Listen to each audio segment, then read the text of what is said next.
My daughter kicked me out of her house. Even though I sold my own home to give her the life she always wanted, I walked out into the freezing snow with just a suitcase in my hand, heartbroken and alone. I thought that was the end, but 3 months later everything changed. The same people who threw me out were now begging me to come back. And what happened next completely shocked everyone, including me. Before I tell you what happened next, subscribe to the channel and comment below where you're watching from. Your support helps stories like mine reach more people. My name is Helen Parker. I'm 68 years old, and until a few years ago I lived in a quiet town just outside Charleston. It was the kind of place people call a real American hometown. Tree-lined streets, neighbors who wave from their porches, and little coffee shops where everyone knows your name. For more than 30 years I lived there with my husband Thomas Parker. Then one morning, everything changed. It's been 11 years since Thomas passed away from a sudden heart attack. One minute he was sitting at the kitchen table sipping his coffee and reading the newspaper. And the next minute, my whole world just collapsed. After that it was just me and my daughter Jessica Parker. The house Thomas and I bought when we were young was a beautiful red brick home at the corner of Maple Street. That house wasn't just a building. It was our entire life. Jessica's birthday parties in the backyard. Christmas mornings with wrapping paper all over the living room floor. Family dinners where Thomas would crack the same old jokes. Every wall in that house carried a memory. Then Jessica got engaged to a young man named Daniel Brooks. They were sweet kids, but they were struggling. Money was tight, and starting a new life together wasn't easy for them. One evening Jessica came to me, her eyes red like she'd been crying. She sat at the kitchen table, looked at me and said softly, "Mom, I hate asking this, but could you help us? If you sold the house, it would help us so much. We could finally start our life." First, I just sat there in silence. That house was the only real security I had left. But then I looked at my daughter's face. She looked so worried, so stressed, like the weight of the whole world was on her shoulders. And in that moment, I made my decision. I decided to sell the house. People tried to stop me. My neighbor Linda Harper knocked on my door and said, "Helen, honey, don't do this. That house is your safety net." My younger sister Carol Mitchell called me and practically begged me, "Helen, please think about your future. What if something happens later?" Even my church friend Patricia Wilson pulled me aside after Sunday service and said, "Girl, that house is your guarantee for the future. Don't give it up so easily." But every single time someone warned me, I just smiled and told them the same thing. "Relax, y'all. I've got a daughter. Jessica will take care of me." And back then, I believed that with all my heart. But life has a funny way of proving you wrong. Because the very daughter I believed would always have my back was the same one who would later stand in front of me and say something that shattered my heart. Monday, June 14th, was the day my daughter Jessica Parker married Daniel Brooks. The wedding was held in a small garden venue just outside Charleston. It wasn't some huge fancy Hollywood wedding, but it was beautiful in its own way. White roses were wrapped around the wooden arch where the couple stood. Soft fairy lights hung from the trees, and long white ribbons fluttered gently in the warm summer breeze. Rows of wooden chairs were lined up neatly across the green lawn. It looked simple but elegant. Jessica walked down the aisle in a stunning white gown, lace sleeves falling softly over her arms, her veil trailing behind her like something out of a dream. Daniel stood waiting for her in a charcoal gray suit with a small white rose pinned to his chest. And when their eyes met, you could see it. They looked happy, truly happy. I sat in the front row, my hands folded in my lap, watching my daughter walk toward the altar. My little girl all grown up. My heart was so full that day. I kept smiling like a fool, my eyes misty as I watched them exchange vows. That's when my younger sister, Carol Mitchell, leaned closer to me. She lowered her voice and whispered, "Helen, I still think you didn't do the right thing selling that house." I turned my head and looked at her. Carol's face was full of worry. I gave her a small smile and gently patted her hand. I know you're concerned about me, I said softly. But trust me, Jessica will take care of me. Then I nodded toward the altar where my daughter was laughing with Daniel. Just look at her face, Carol. Look how happy she is. I took a slow breath. I don't regret it. Not for a second. Carol sighed deeply, shaking her head a little. Well, I sure hope what you're saying turns out to be true. After the ceremony ended and everyone was celebrating, Jessica came running toward me. Her dress lifted slightly so she wouldn't trip. Mom! She grabbed my hands tightly. Thank you. For everything. Her voice was emotional, her eyes shining with tears. From now on, she said warmly, you're staying with us. Daniel stepped beside her and nodded. Yeah, Mom, he said with a smile. You don't need to worry about anything anymore. You'll live with us. I smiled and nodded my head. Back then, I believed every word. Days passed. Months passed. Then years passed. Before I knew it, 5 years had gone by. Jessica and Daniel had a little girl named Lily Brooks, my beautiful granddaughter. She was 4 years old now, full of energy and laughter. Most of my days were spent taking care of Lily.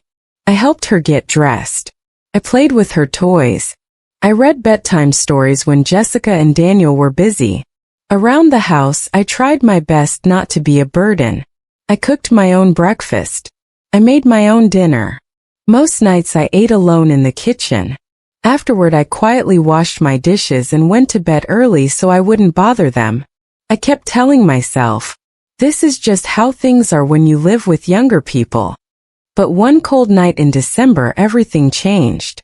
It was late. Snow was falling softly outside. Jessica suddenly called from the living room. Mom, we need to talk. I walked in and sat down on the couch across from Jessica and Daniel. Sure, I said calmly. What's going on? They looked at each other for a moment. Then Jessica spoke. Mom, we've been thinking a lot about this and talking about it. She hesitated before finishing her sentence. It's just, this situation isn't working anymore. I frowned, confused. What do you mean? Daniel suddenly spoke up. His arms crossed tightly across his chest. Let's not drag this out. Jessica took a deep breath. Mom, our house only has 3 bedrooms. She started counting on her fingers. 1 room for me and Daniel, 1 for Lily. And the 3rd room is the guest room. My heart skipped a beat. That was the room I slept in. Yes, I know that, I said slowly. But what's the problem?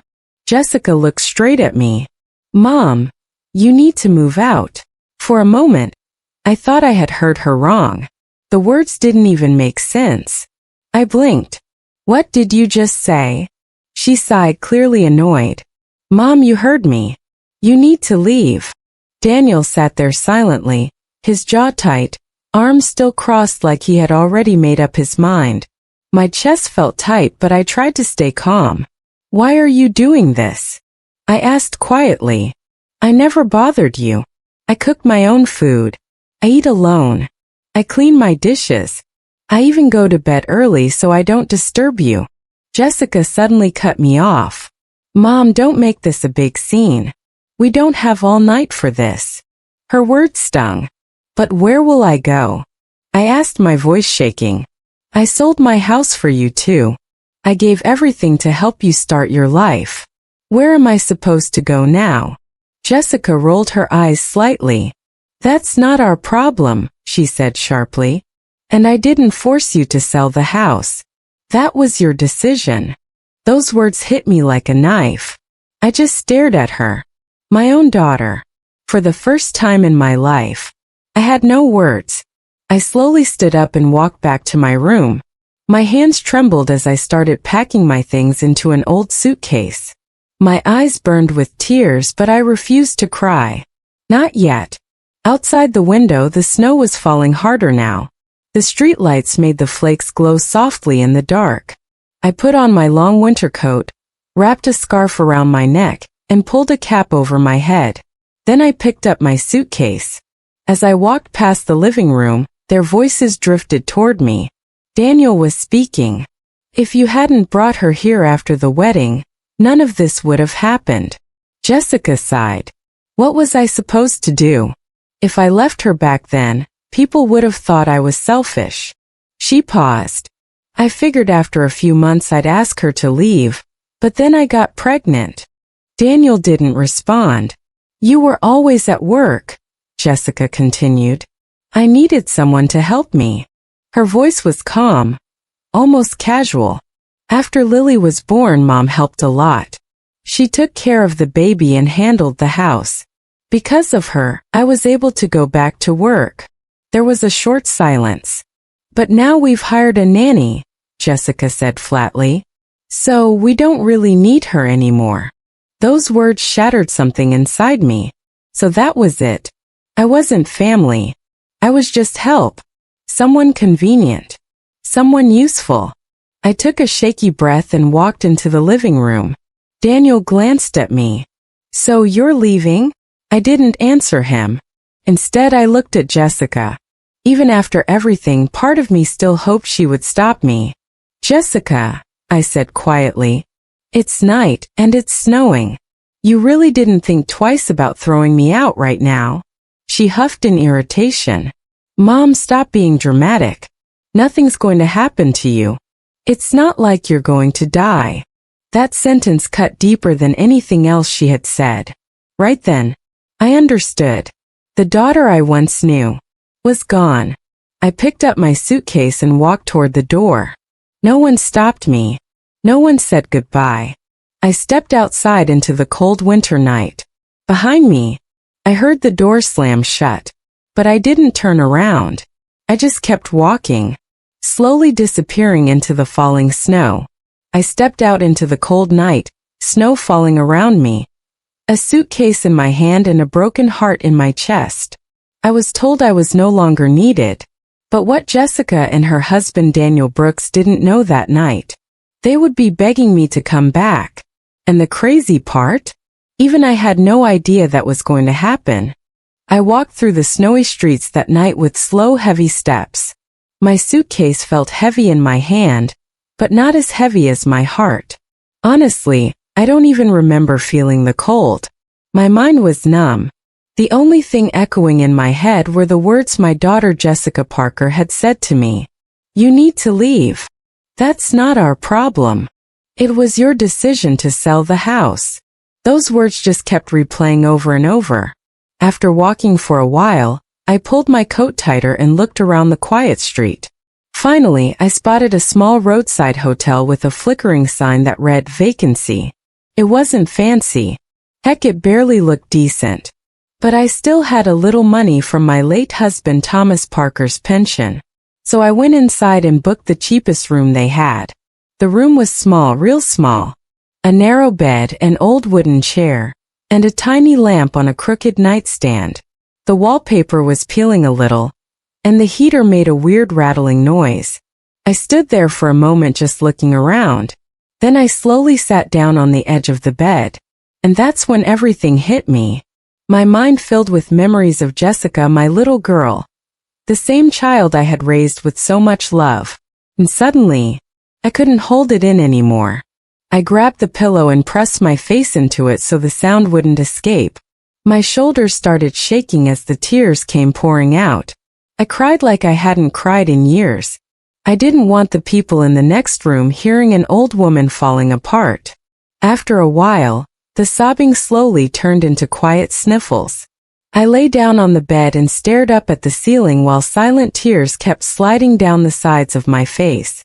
That's when another thought crept into my mind. Everyone had warned me. My sister Carol Mitchell, my neighbor Linda Harper, even my church friend Patricia Wilson. Every single one of them had told me not to sell my house. And I didn't listen to any of them. I closed my eyes and whispered to myself, yeah, that was my mistake. A big mistake. I swallowed hard. I sold the house that held all my memories with Thomas Parker, the home we built together. And I sold it for an ungrateful daughter who didn't care about me. The words felt bitter in my mouth, She didn't love me. She just needed me. A deep sigh escaped my chest. Lord, I regret that decision so badly. For a moment I just lay there in silence. Then I wiped my face with my sleeve and slowly sat up. Well, I muttered quietly, that was my mistake, and I guess this is the price I pay. I took a deep breath and straightened my back. But you know what, Helen? From now on things are going to be different. I'm never letting anyone use me like that again. My voice got a little stronger as I said my daughter's name. Jessica Parker. You left a scar on my heart. I don't know how long it's going to take to heal. But from this moment on, I'm done. No more calls. No more waiting. No more hoping. I'm not chasing a daughter who threw me out like yesterday's trash. Then I stood up and opened my suitcase. Inside was an old brown notebook. My diary. I had been writing in it for years. Whenever I was sad or happy or confused, I would write. It was my way of letting things out. No one ever knew what I wrote inside. Even Jessica used to tease me about it. One time she had laughed and said, "Mom, why do you waste your time writing in that thing?" And I just smiled and told her, "Because it gives me peace, honey." That night, I opened the diary and started writing. Page after page. Everything I was feeling. Everything I had lost. And everything I promised myself I would never allow again. After a while, I closed the diary and set it on the nightstand. Then I lay back down on the bed. Jessica's words still echoed in my mind, but this time they didn't break me the same way. Eventually, exhaustion took over, and I fell asleep. The next morning, after a small breakfast at the hotel, I went out looking for a place to live. I knew I couldn't stay in that hotel forever. My savings were limited. After walking around most of the day, I finally found a small rented house on a quiet street in Charleston. It wasn't fancy, not even close, but it was clean, and it was enough for one person. Yeah, I whispered to myself, this'll do just fine. As I walked back toward the hotel to grab my suitcase, I passed a small neighborhood cafe. I stopped outside the door for a moment. I stared at the sign. Then I pushed the door open and walked inside. The smell of coffee and fresh bread filled the air. I walked up to a waitress and politely asked, "Excuse me, dear. Is the owner around?" She pointed toward the counter. There he is. Behind the counter stood a man around 53 years old. His name was Mark Sullivan. I walked up to him. "Good afternoon," I said. He smiled politely. "Afternoon, ma'am. How can I help you?" I hesitated for a second. Then I gathered my courage. I was wondering, do you happen to have any job openings here? Anything at all, I added quickly. Cleaning, helping around, whatever you need. Mark looked at me carefully for a moment. Then he asked, "Do you know how to make coffee?" I gave a small awkward smile. "Well, not the fancy kinds, but I can clean real well." He rubbed his chin thoughtfully. Then he asked another question. "Do you know how to bake?" My eyes lit up a little. "Oh, honey, I can bake just about anything. Pies, bread, cookies, you name it." Mark smiled. "Well, shoot, that's perfect. You can join us." For a second I thought I heard him wrong. "You mean I got the job?" He chuckled. "Yep. If you're willing to work, I'm willing to hire. You can start tomorrow." A wave of relief washed over me. "Thank you," I said sincerely. "Thank you so much." He nodded warmly. "No problem, Helen." I left the cafe with a small smile on my face. Later that evening, after bringing my suitcase from the hotel, I cleaned my little rented house, bought some groceries from a nearby store, and cooked myself a simple meal. That night, I lay on my bed staring at the ceiling. The room was quiet, peaceful. I took a deep breath and whispered to myself, "All right, Helen. No more being weak. It's time to get strong." I looked around my little room. This is the beginning of a brand new journey. And with that thought, I slowly drifted off to sleep. That night, lying in my tiny rented room in Charleston, I thought my life had completely fallen apart. But what I didn't know then was that this small job at Mark Sullivan's cafe was about to change my life in a way no one, not even me, could have imagined. The next morning I woke up early, tied my gray hair into a loose bun, and walked to Mark Sullivan's cafe in Charleston. From that day on, a new routine slowly started forming in my life. Every morning I arrived before the cafe opened. I would tie on my apron, wash my hands, and head straight to the kitchen. Soon the place would fill with the warm smell of fresh baking, chocolate chip cookies, cinnamon rolls, apple pies, blueberry pastries, sometimes even soft vanilla cakes with cream frosting. Day after day I baked all kinds of treats. And you know what? For the first time in a long while, I actually started enjoying it. There was something peaceful about kneading dough and watching batter rise in the oven. It gave my mind a break from the memories that used to haunt me every night. Before I even realized it, 15 days had passed since I started working there. One afternoon, after finishing the last batch of cookies, I sat at one of the small corner tables with a cup of coffee. In front of me was my old brown diary. I opened it and started writing. I was so focused that I didn't even notice Mark Sullivan walking toward me.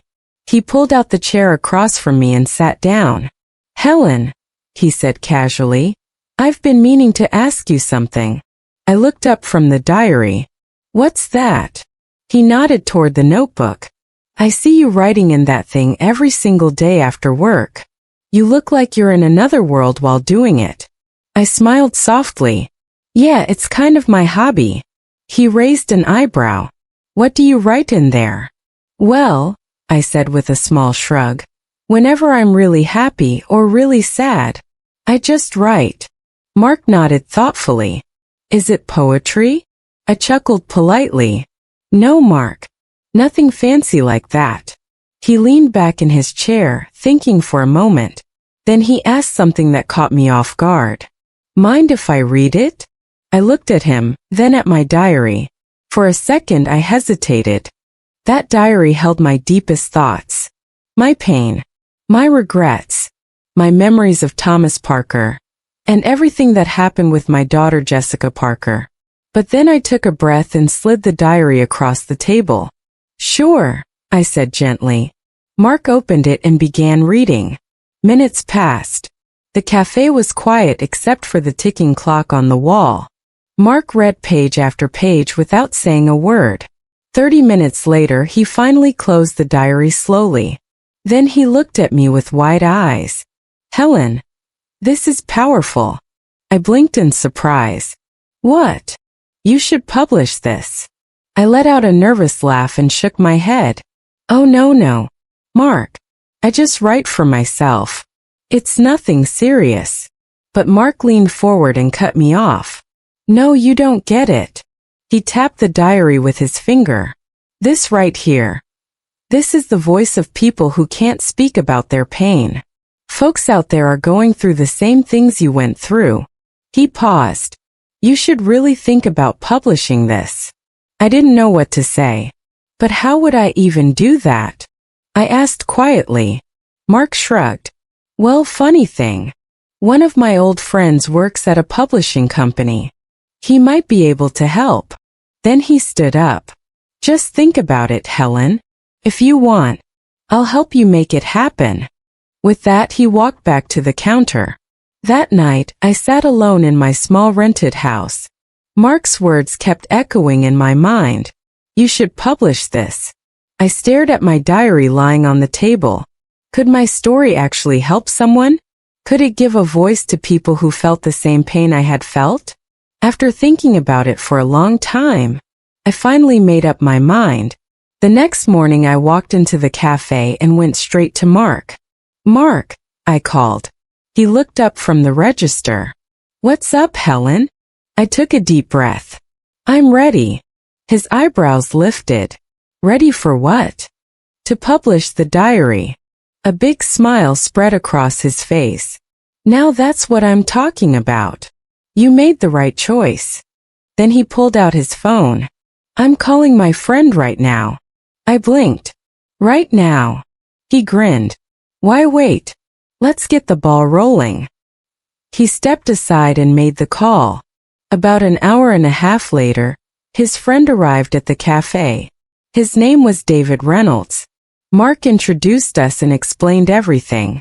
David sat down with the diary and began reading it carefully. Mark and I waited quietly. After some time, David finally closed the diary and looked at us. "This is awesome." My heart skipped. "If this gets published," he said, "it will definitely work." Mark and I exchanged surprised smiles. David stood up and held the diary. "I'm going to take this to show my boss today." Then he turned to me. "Hope you don't mind if I take it with me." I quickly shook my head. "No, of course not. I understand." "Great," he said. "Let me talk to my boss. If he approves it, we'll move forward." Mark and I walked him to the door. After he left, I sat back down in my chair. My hands rested on the table, but my face was full of worry. Mark noticed immediately. "What's wrong, Helen?" I sighed. "What if his boss doesn't like it?" Mark pulled out a chair and sat across from me again. He took a deep breath and smiled confidently. "Helen, I'm telling you, I'm 100% sure he's gonna like it. And hey," he added with a small shrug, "even if he doesn't, we'll try another publishing company." He pointed at me. "So stop stressing and think positive, all right?" I nodded slowly. Then I smiled and said, "Thank you, Mark." 2 days had passed since David Reynolds took my diary to show his boss. But those 2 days felt like 2 long weeks. I still came to work at Mark Sullivan's cafe in Charleston, just like always. I baked cookies, pastries, and pies, but my mind wasn't really there. Normally I worked with full focus. Not this time. My thoughts kept spinning in circles. Did his boss like it? What if he hated it? Why hasn't David called Mark yet? Every time the cafe door opened, my head would snap toward it. Maybe it was him. Maybe there was news. That morning I was in the kitchen making an apple pie. The sweet smell of cinnamon filled the air, but I barely noticed it. My hands were working, but my mind was somewhere else. Suddenly, the kitchen door swung open and Mark Sullivan rushed in. "Helen," he said quickly. I looked up startled. "What happened?" Mark grinned. "He's here." My heart skipped a beat. "Really?" "Yeah," Mark said excitedly. "Come on, hurry up." Then he turned and walked back out. I quickly wiped my hands on my apron, took a deep breath and followed him out of the kitchen. At one of the cafe tables sat David Reynolds. Mark was already standing beside him. I walked over and greeted him politely. "Good afternoon, David." He smiled warmly. "Good afternoon, Helen." I sat down across from him while Mark pulled up a chair next to me. Both of us looked at David, waiting. David took a deep breath first. "Before anything," he said, "I want to apologize. I had an emergency the last 2 days, so I couldn't come earlier." I shook my head quickly. "Oh, that's okay. I completely understand." Then David smiled. "Well." He leaned forward slightly. "Congratulations, Helen." I blinked. "Congratulations." He nodded. "Congratulations, Helen. Your story got approved." For a second, I froze. My brain almost refused to process the words. Mark suddenly slapped the table lightly and laughed. "I knew it." Then he pointed at me. "See? I told you." I covered my mouth with my hand, still in disbelief. "Wow. I still can't believe it." David chuckled. "Well, believe it." Then he added, "In about 10 days, your book will officially be published." My heart was racing now. "But first," David continued, "my boss wants you to come to the office tomorrow. There are some legal papers you'll need to sign." I nodded quickly. "Of course." The next few days felt like a dream. I went to the publishing office, signed the paperwork, and finalized everything. And exactly 10 days later, My book was published. The title carried my story. The story of Helen Parker, a mother who lost everything and had to start over. A week later, something incredible happened. The book went viral. People started buying it like crazy. Messages began flooding in. Emails, letters, even handwritten notes. Some people wrote things like, "Helen, you just wrote my story." Others said, "Your book opened my eyes." One woman wrote, "Your story gave me the courage to stand up for myself." Every time I read those messages, my heart filled with warmth. I had started writing that diary just to ease my own pain, but somehow, it helped thousands of people. A few weeks later, the publisher called me with the numbers. My first payment from the book sales was $185,000. When I saw that amount, I nearly dropped the phone. Holy cow! I whispered to myself. For a woman who had been kicked out of her daughter's house with one suitcase, that number felt unreal. Soon people started recognizing my name. Helen Parker, the author, the woman whose story touched so many lives. Life had changed more than I ever imagined. Then one afternoon, while I was sitting in my small living room reading letters from readers, my phone suddenly rang. Picked it up casually, but the moment I looked at the screen, my face changed.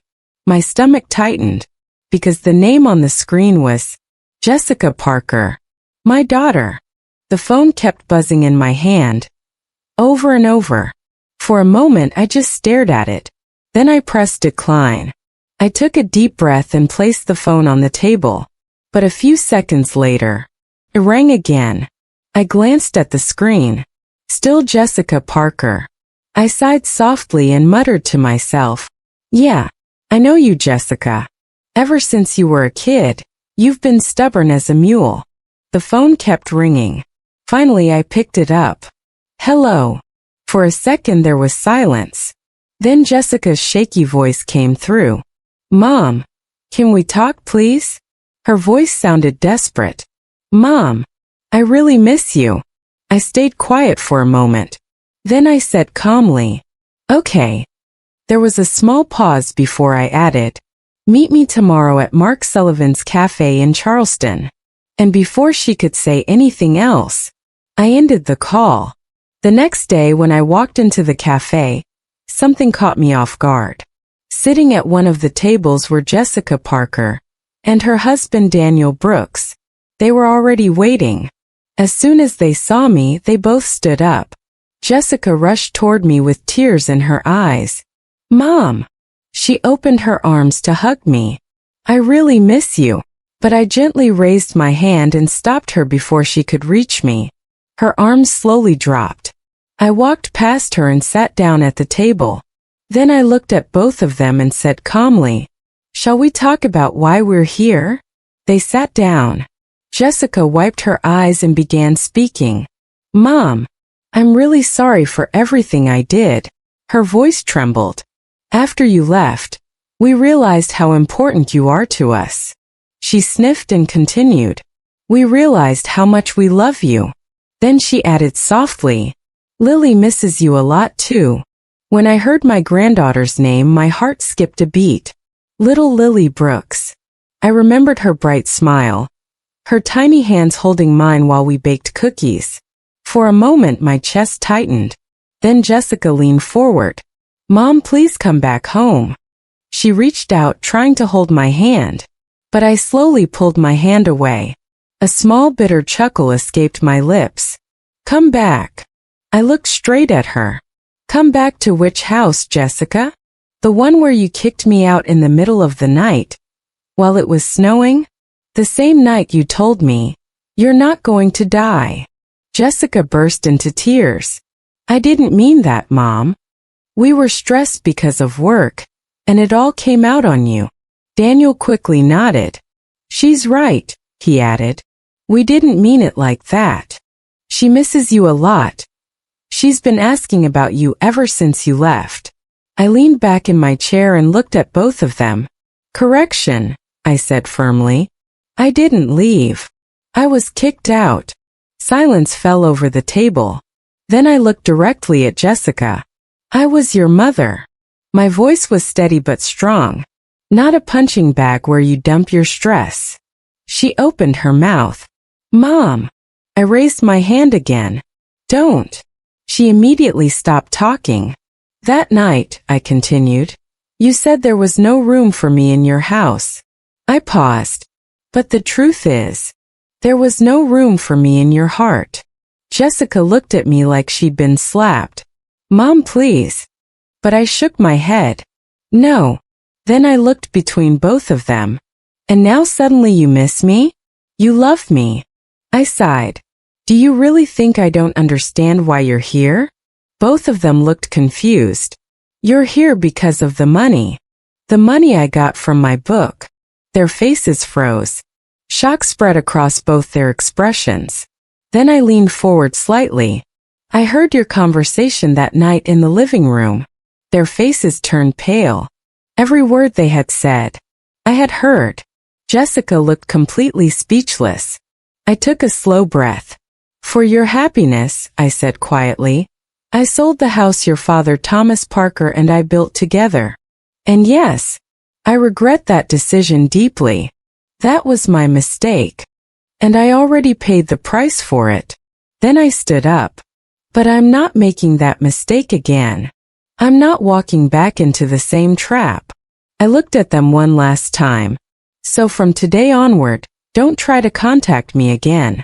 The door you slammed on me that night. I locked it from my side too. Then I picked up my purse. Goodbye. And I walked away. Behind me, Jessica and Daniel sat there in silence, their faces full of anger and frustration. But I didn't look back. Not this time. Life slowly returned to normal after that. I continued working at Mark Sullivan's cafe. One day I even bought Mark a nice wristwatch to thank him.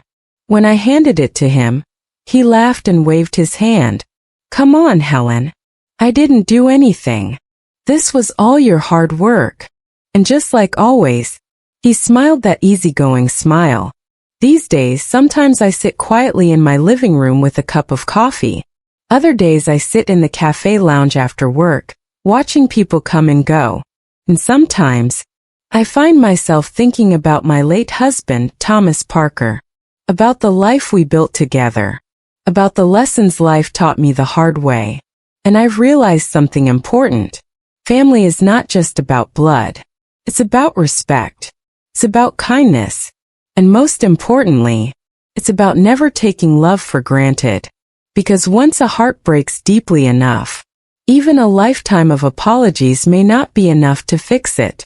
And that is the story of how I lost everything and finally found myself. If this story touched your heart, don't forget to like the video, subscribe to the channel, and share your thoughts in the comments. And tell me, what would you have done if you were in Helen's place? I'd really love to hear your opinion.